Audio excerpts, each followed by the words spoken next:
আসসালামু আলাইকুম রহমতুল্লাহি বারাকাতুহু। প্যারে নাজরিন, আমার ভাই বন্ধুরা, আপনারা যে যেখান থেকেই আমার এই ভিডিওটা দেখতেছেন, আপনাদেরকে অসংখ্য অসংখ্য ধন্যবাদ।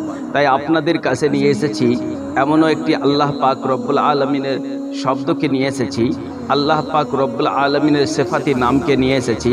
সেই সেফাতি নাম যদি আপনি একবার পড়ে থাকেন, আশা করি আপনার পেটের হজম, আপনি পেটের প্রবলেম নিয়ে আপনি সারা জিন্দগিতে ভোগ না ভোগেন। কেন ভোগবেন বন্ধু? আল্লাহ পাক রব্বুল আলামিনের যে সুন্দর নাম আছে, সেই সুন্দর নামকে যদি আপনি একবার পড়ে থাকেন, আশা করি আপনার হজম, আপনার পেটের প্রবলেম দূরে চলে যাবে।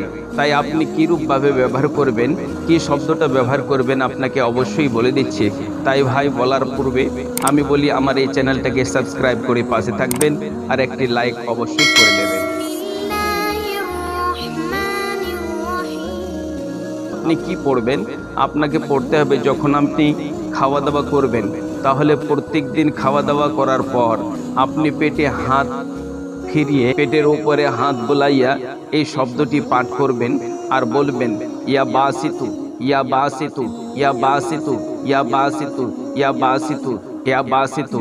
21 বার পড়বেন। 21 বার পড়ে নেওয়ার পরে দেখবেন আপনার পেটের সমস্ত কিছু হজম হয়ে গেছে। তাই আমার এই ভিডিওটা অবশ্যই আপনি বুঝতে পেরেছেন। যদি বুঝতে না পারেন, কমেন্টে অবশ্যই লিখবেন। আর নতুন ভিউয়ার্স হয়ে থাকলে আমার চ্যানেলটি সাবস্ক্রাইব করে পাশে থাকবেন। নতুন নতুন ভিডিও অবশ্যই আপনি পেয়ে যাবেন। একটি লাইক অবশ্যই করে দেবেন।